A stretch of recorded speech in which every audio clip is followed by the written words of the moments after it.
بسم الله الرحمن الرحيم. يا دنيا ولست ممن مشى بجلباب العاصي، للأخرى قلبي يحيا، غري خيري يا دنيا، من صبري لا لن أعيا، غري خيري يا دنيا، للأخرى قلبي يحيا، غري خيري يا دنيا، من صبري لا لن أعيا، غري خيري يا دنيا. Bismillahirrahmanirrahim. Alhamdulillahirrabbilalamin. Wabihi nasta'in. Wala hawla wala quwwata illa billahil aliyyil azim. Wassalatu wassalamu ala ashrafil anbiya'i wal mursalin wa ala alihi tayyibin at-tahirin wa ashabil muntajabin. Alhamdulillah, pada malam hari ini kembali kita akan melanjutkan ngaji kitab khusus kita yang membahas tentang hikmah nafsiyah fi kalimatin syaifiyah. Kita pada pertemuan sebelumnya mengisyaratkan bahwasanya permintaan terdiri dari bentuk lisan secara lafaz, dari permohonan kepada Tuhan. Ada yang menentukan yang ia minta, ada juga ya ia minta tapi tidak menentukan. Ada bentuk permintaan dalam kondisi, yakni bukan dengan lafaz tapi kondisinya. Seperti misalnya seorang miskin berdiri di hadapan orang kaya, ya itu kondisinya adalah suatu kondisi meminta. Atau misalnya seekor binatang peliharaan yang berhadapan dengan tuannya, ya seperti itu, memperlihatkan semacam permintaan. Itu kondisi. Dan ada permintaan potensi-potensi. Nah, pada permintaan potensi-potensi ini tidak semua orang mengetahui. Namun ya terdapat mereka yang mempunyai kedudukan tertentu, memiliki kemampuan mengetahui permintaan potensi-potensi. Saya selanjutnya menuliskan kama annahu la yasihu hamdu mutlaq qad, ya qatun, kama annahu la yasihu hamdu mutlaqin qatun illa fil lafzi, ya.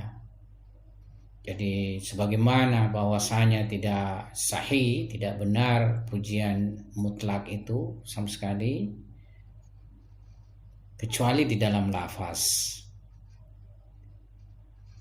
Wa amma fil ma'na fala budda ayyukayyadahul hal.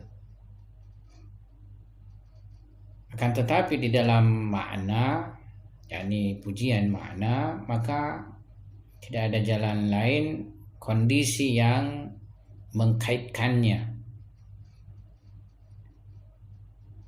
kondisi yang istilahnya menentukannya. Falladhi yab'atsuka ala hamdillahi huwal muqayyadu laka biismin fi'lin.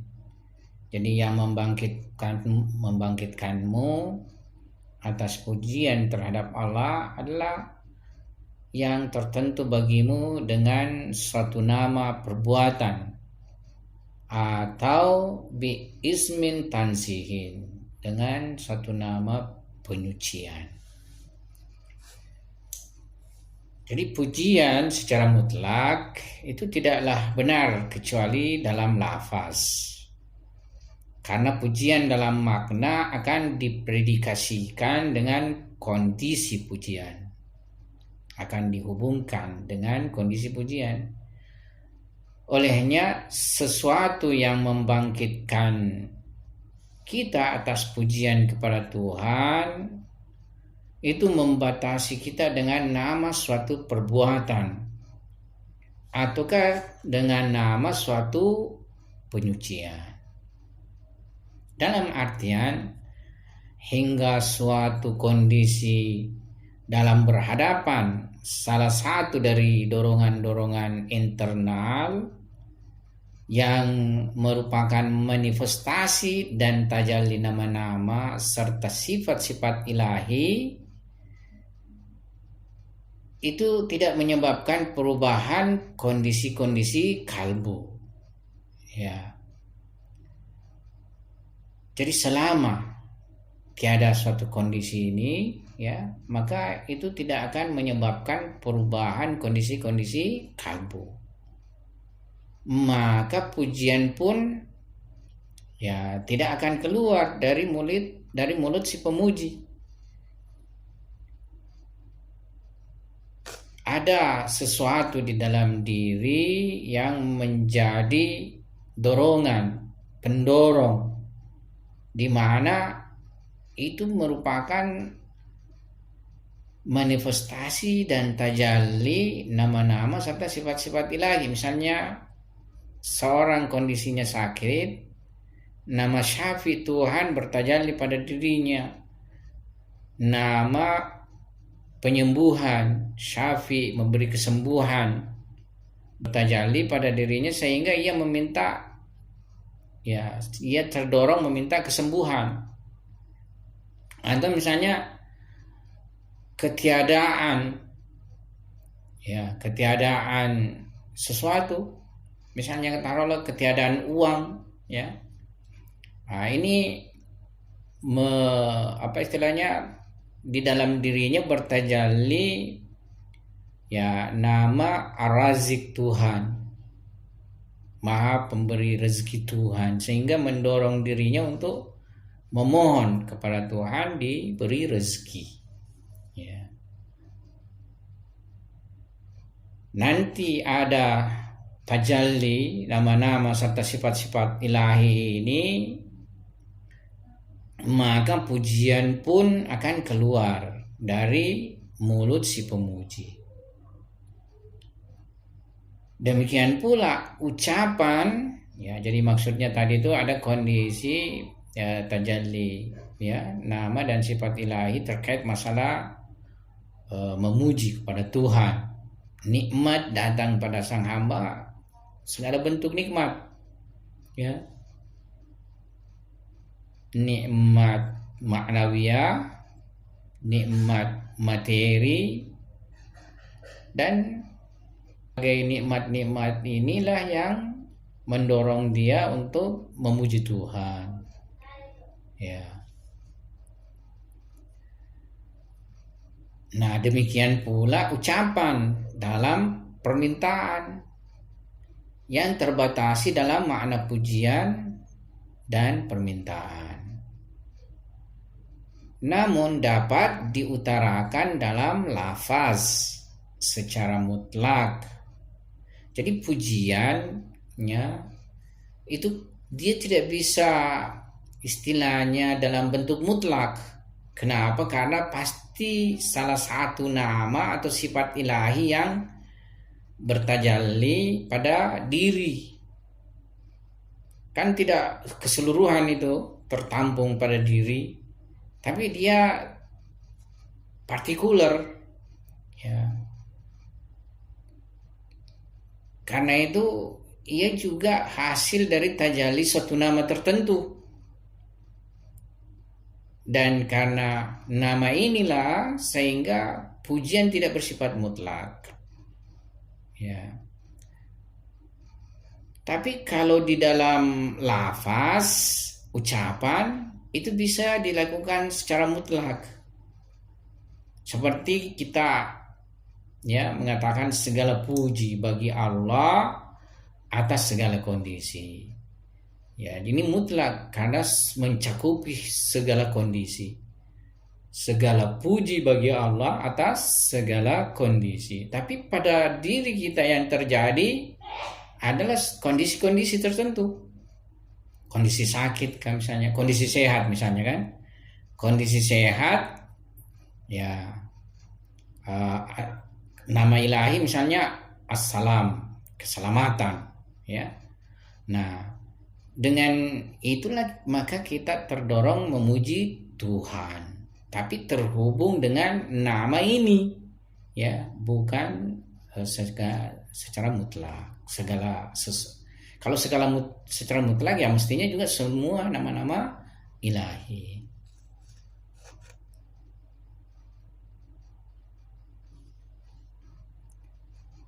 Syekh Daud Kaisari menyatakan bahwasanya kita memuji dengan lisan kondisi. Jadi ada lisan kondisi ya. Jadi ada lisan lafaz, ada lisan kondisi, ada lisan potensi. Ini sudah kita jelaskan pada pertemuan sebelumnya. Ya. Jadi kita memuji dengan lisan kondisi itu terkait dengan kondisi tertentu. Dan kondisi tertentu inilah yang menyebabkan manusia menjadi terbatas dan memuji hak Subhanahu wa ta'ala dengan nama perbuatan atau dengan nama penyucian. Yang dimaksud dengan nama perbuatan seperti nama-nama ilahi, mu'ti ya, artinya memberi, atau razak ya, merezekikan, atau wahab misalnya menganugerahkan. Jadi ini semua adalah nama-nama perbuatan Tuhan bertajalli pada diri kita, sehingga kita memuji terkait dengan nama tersebut kepada, ya istilahnya kita memuji kepada Tuhan terkait dengan nama yang bertajalli pada diri kita dalam bentuk kondisi diri kita. Sementara yang dimaksud dengan nama penyucian tanzih seperti kudus ya, Ghani, Maha Kaya, Samad, sangat direlasikan kait dengan sifat seperti alim, mengetahui, hakim, maha bijak, dan qadir, maka maha kuasa. Ya, simpelnya yakni semua bentuk pujian kondisi ini itu terkait dengan nama yang bertajalli pada diri kita, apakah itu nama perbuatan atau nama penyucian.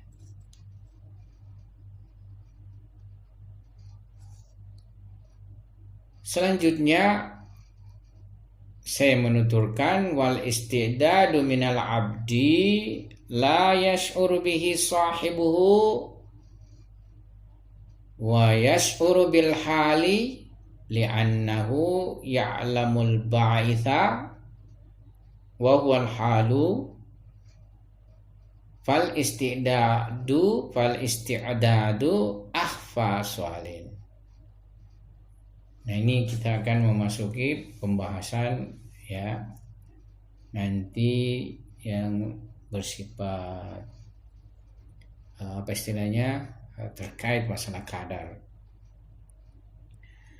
Pemilik potensi dengan potensi partikularnya, potensi juz'inya yang meniscayakan curahan makna partikular tidak mendapatkan perhatian darinya, maksudnya tidak tersadari olehnya. Jadi permasalahan pengetahuan partikular itu suatu permasalahan rumit ya. Istilahnya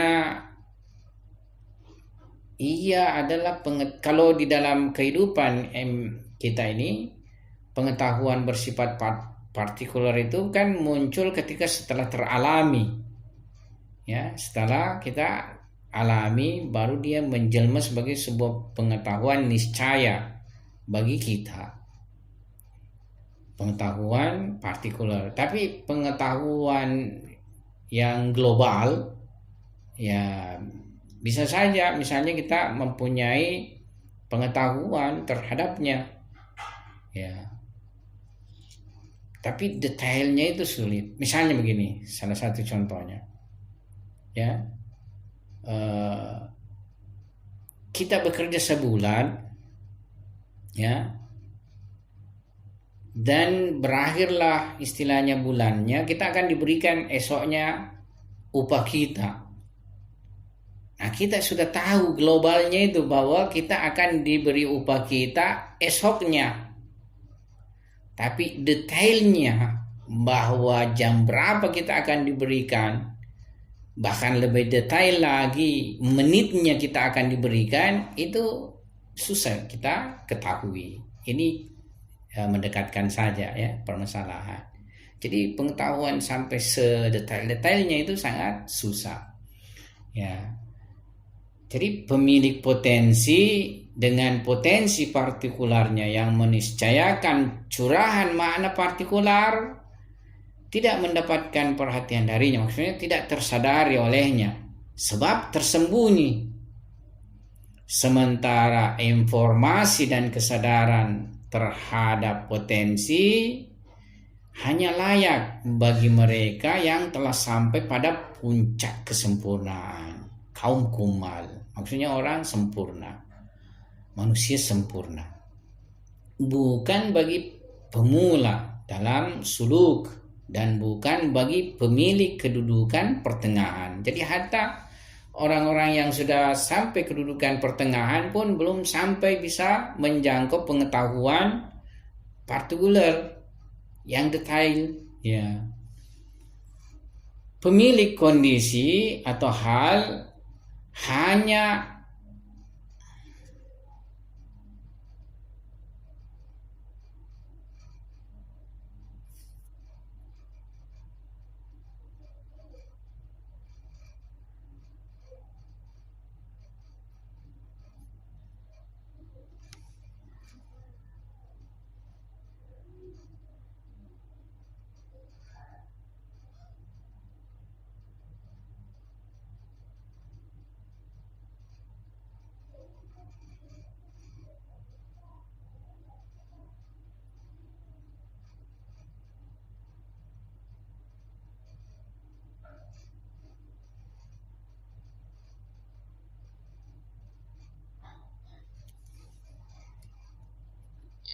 Assalamualaikum Ustaz. Waalaikumsalam. Maaf, sepertinya jaringan saya yang putus tadi. Iya. Ya, kita bisa lanjut sekarang. Ya, jadi pemilik. Gambar belum muncul Ustaz tadi. Gambar belum muncul Ustaz. Oh iya.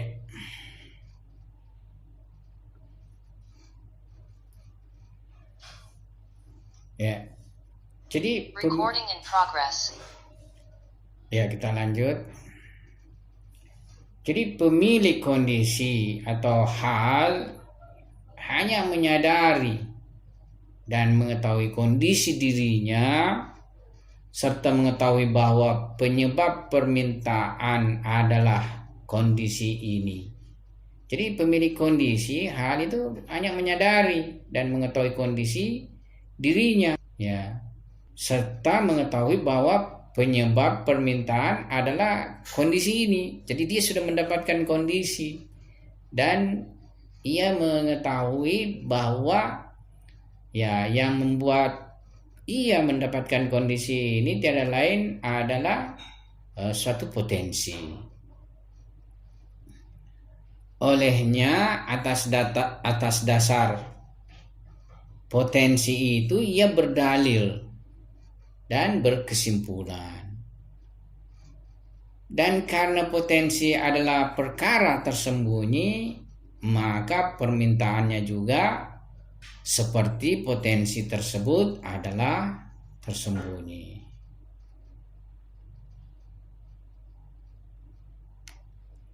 Ya.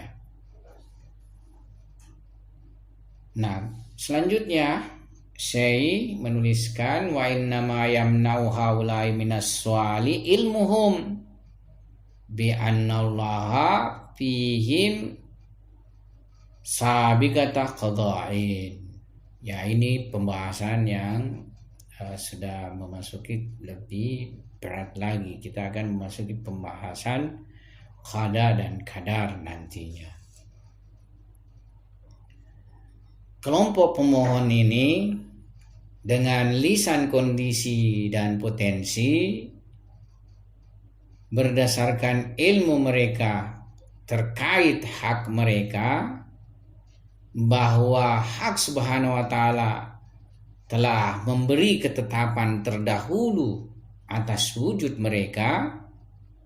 Ya, jadi Allah telah memberi ketetapan terdahulu atas wujud mereka, ya, dan tiada jalan lain ia akan sampai kepadanya, apakah itu perkara buruk ataukah perkara baik, apakah itu perkara kesempurnaan ataukah perkara kekurangan, karena telah menjadi takdir azali baginya.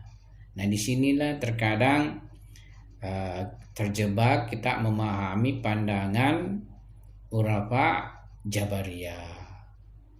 Ya, jadi ini nanti bisa kita bahas lebih solusi solusi bahwa bukan Jabariyah.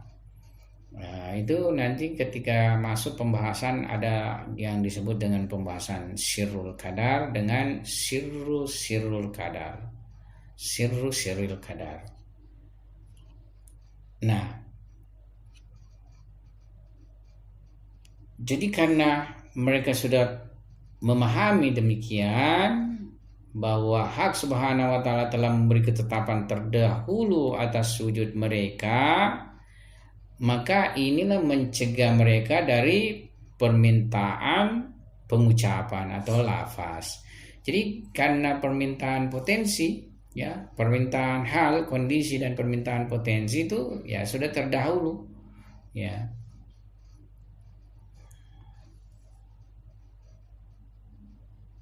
Dengan ilmunya ini ia justru tenang, ya, dari pencarian yang tidak diperuntukkan dirinya. Serta dengan ilmu itu ia tercegah untuk meminta sesuatu dari Tuhan. Karena dia sudah memahami, jadi ia tidak lagi misalnya akan meminta sesuatu yang memang bukan akan menjadi bahagiannya, ya. Bahkan yang juga menjadi bagiannya tidak perlu ia minta, ya, seperti itu. Jadi ia tidak akan meminta kepada Tuhan yang tidak akan menjadi bagiannya. Juga ia tidak akan meminta lagi kepada Tuhan karena memang sudah menjadi bagiannya, ya.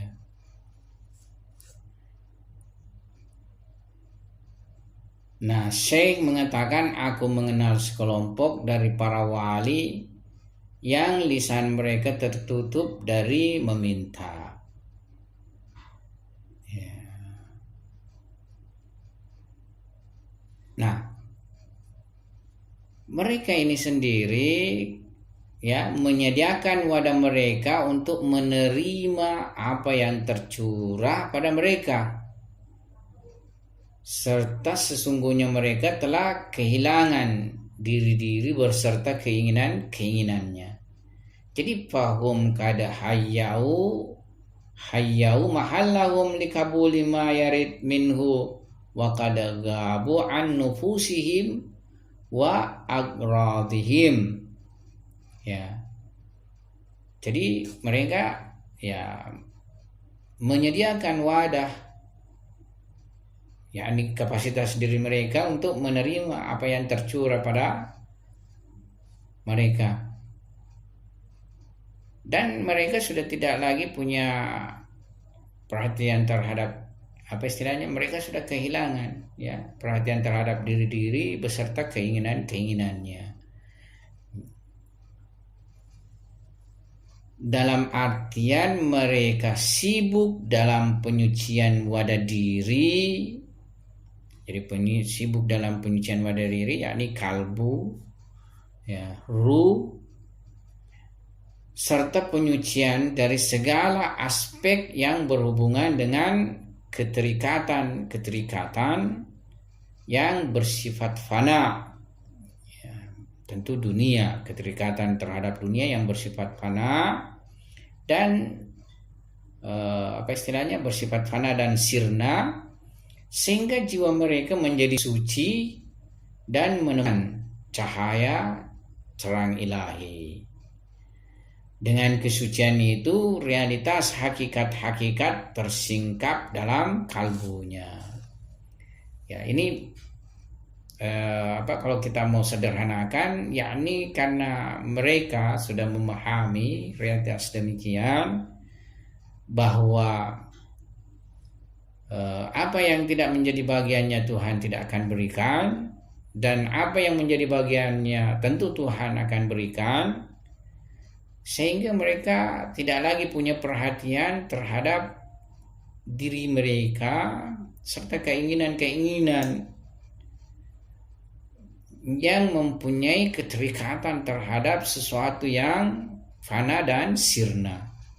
Mereka hanya sibuk menyucikan wadah mereka, yaitu kalbu mereka, sampai kalbu mereka menjadi bersih dan terpancarlah cahaya pada kalbu tersebut, dan dengan itu ia bisa menyingkap realitas hakikat-hakikat,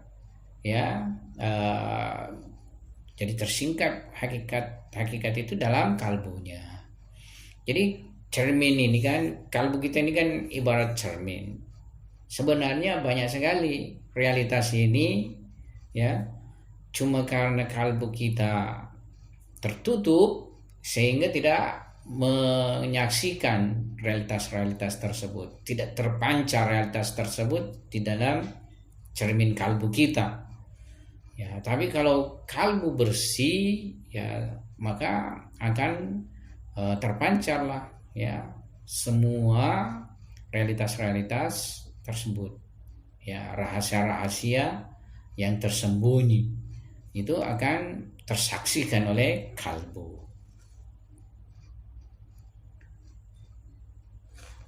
Wa min haula'i may ya'lamu anna ilmallahi bihi fi jami'i ahwalihi huwa ma kana alaihi fi hali thubuti ainihi qabla wujudiha wa ya'lamu anna al-haqqa la yu'tihi illa ma a'tathu ainuhu minal ilmi bihi wa huwa ma kana alaihi fi hali thubutihi fa ya'lamu ilmallahi bihi min aina hasala. Jadi dari kelompok ini terdapat orang-orang yang mengetahui ilmu hak subhanahu wa ta'ala terhadap hamba dalam seluruh kondisi-kondisinya berasaskan permintaan entitas tetapnya sebelum wujud eksternalnya. Jadi kita sudah sering singgung bahwasanya segala realitas eksternal ini itu punya hakikat.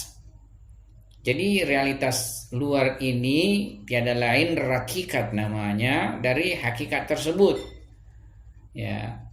Hakikat ini dalam bentuk ilmu ilahi, di mana ia dalam bentuk entitas-entitas tetap, yakni kalau di dalam bahasa filsafat mahia. Tapi kan kalau di filsafat kadang kita misalnya katakan mahia itu adalah konsepsi universal, tapi mahia di sini yaitu semua apa yang akan terjelma di realitas, dan ia sampai dalam bentuk yang sangat partikular, yakni mencakupi partikular dan universal. Ya, ayan thabita ini. Ya. Dan ayan thabita ini sebelum wujud eksternal. Permintaan entitas-entitas tetap inilah yang akan terjelma di luar sehingga ia diberikan pakaian wujud eksternal.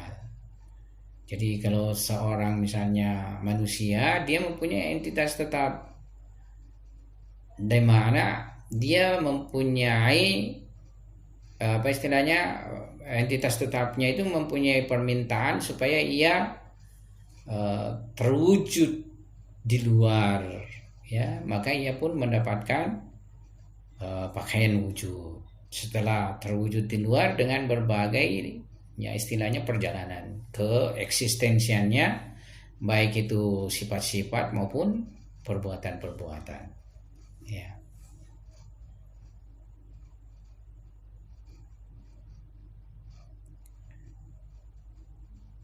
Dan ia mengetahui sesungguhnya hak Subhanahu wa ta'ala tidak memberikan sesuatu kepada mereka kecuali apa yang telah ada pada entitas tetap mereka dari sisi ilmu yang hak miliki terhadap entitas tetap individu-individu.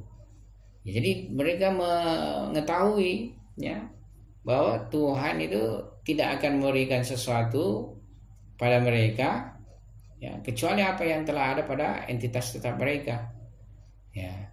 Jadi kalau di entitas tetapnya misalnya ia tidak memiliki apa ya istilahnya, apa yang bagus menjadi contoh, ya, ia tidak memiliki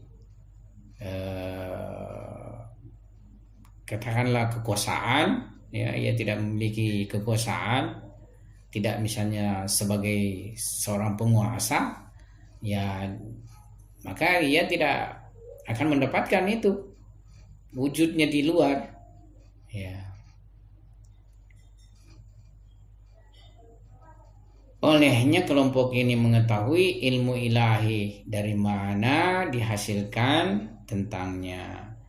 Karena itu apabila mereka meminta dengan pengucapan lafaz, ya, jadi mereka pun mengucapkan dengan lafaz, kan yang jelas bahwa potensi itu mempunyai bentuk permintaan, kondisi pun mempunyai bentuk permintaan. Jadi seperti misalnya kondisi saya ini, ya, itu tidak bisa terabaikan permintaannya, kan seperti itu, ya. Misalnya kalau seorang lapar, ya, ia tidak bisa mengabaikan permintaannya, ya. Demikian pula kondisi-kondisi yang lain. Nah, tapi mereka itu juga meminta dengan pengucapan lafaz. Padahal dia sudah tahu, ya. Dia sudah tahu potensinya, dia sudah tahu juga kondisinya.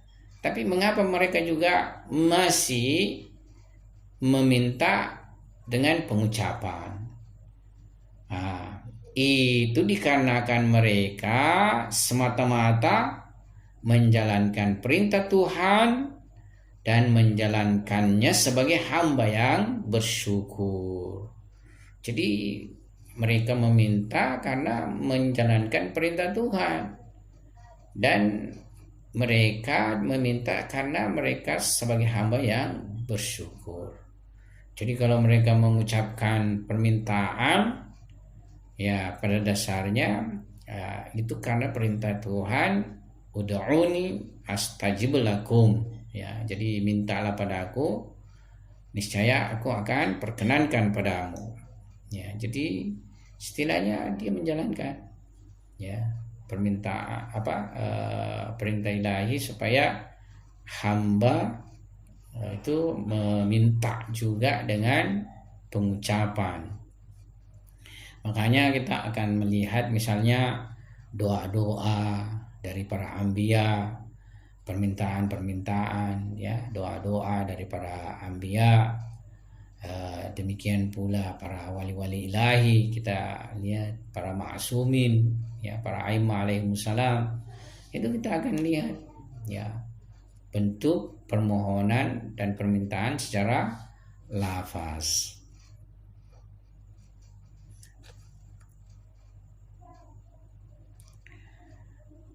Nah, berdasarkan ini, ya, atau berasaskan tinjauan di atas, itu terdapat perkataan sebagian ahli syatah.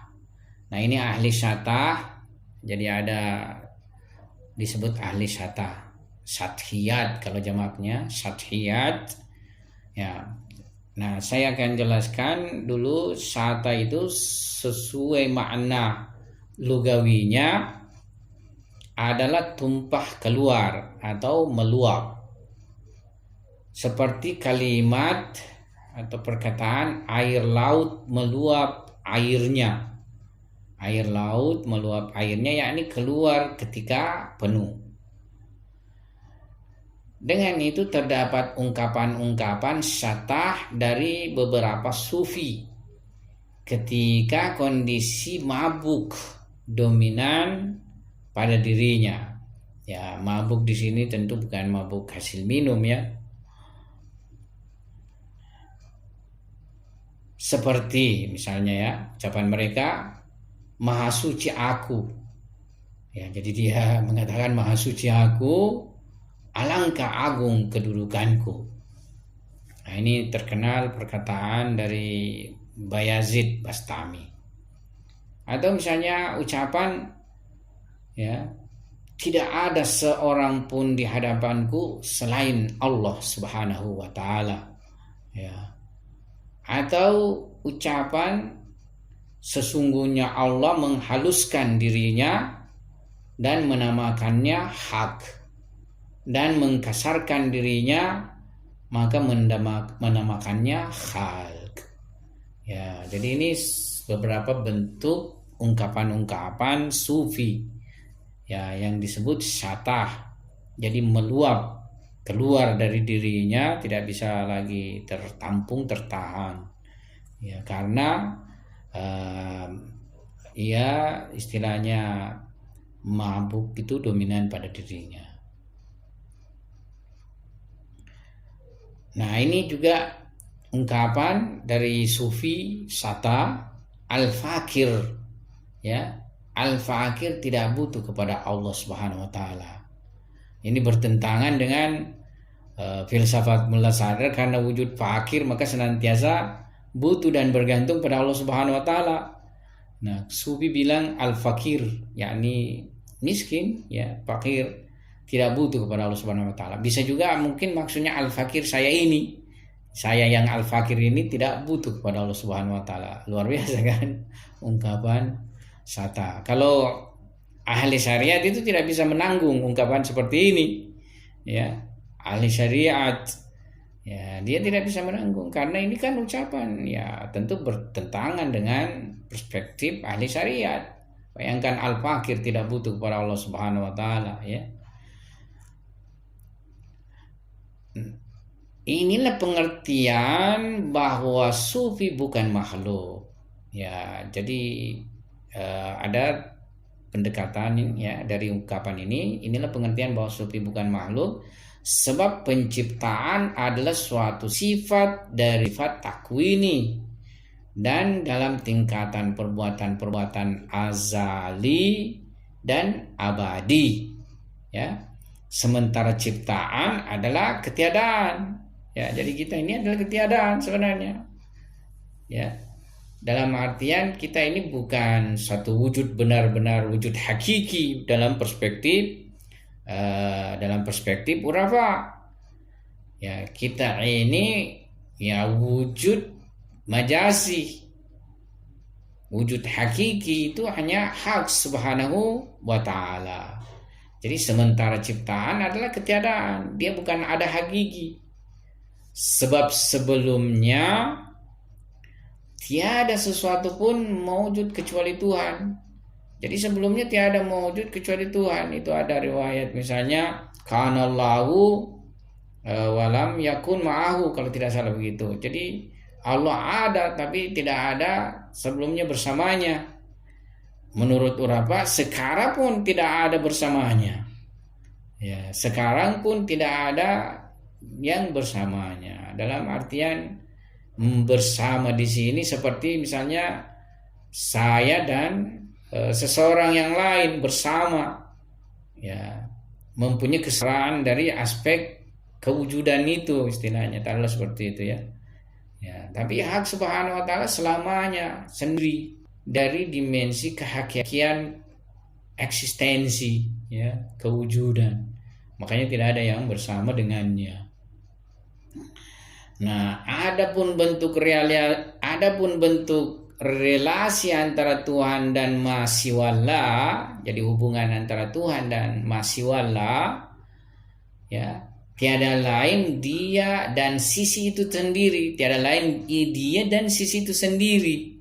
Jadi kan kalau kita ada relasi, misalnya saya relasiku dengan meja yang di depanku ini, ya, jadi ada wujud lain selain wujudku, baru terdapat relasi saya dengan wujud yang lain itu, ya. Tapi kalau Tuhan dengan ciptaan atau jelmaan itu tidak demikian, tapi ia dan relasi itu sendiri, ia dan sisi relasi itu sendiri, tidak ada yang istilahnya ketiga itu, ya. Ya, jadi dia dan sisi itu sendiri atau relasi isyraki atau tajalli. Seperti misalnya saya dengan bayangan, kan? Saya dengan bayangan, relasiku dengan bayangan, saya dengan bayangan itu sendiri, tidak ada yang ketiga. Ya. Beda misalnya saya dengan meja, saya kemudian meja dan terjalin relasi dengan meja. Ya. Olehnya kesempurnaan seorang arif bahwa ia mengetahui dirinya tidak lebih dari determinasi atau tajalli atau relasi itu sendiri.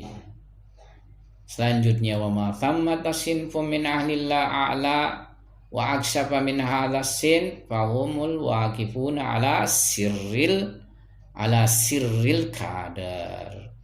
Kita akan memasuki pembahasan sirri qadar. Jadi kita mungkin sampai di sini dulu.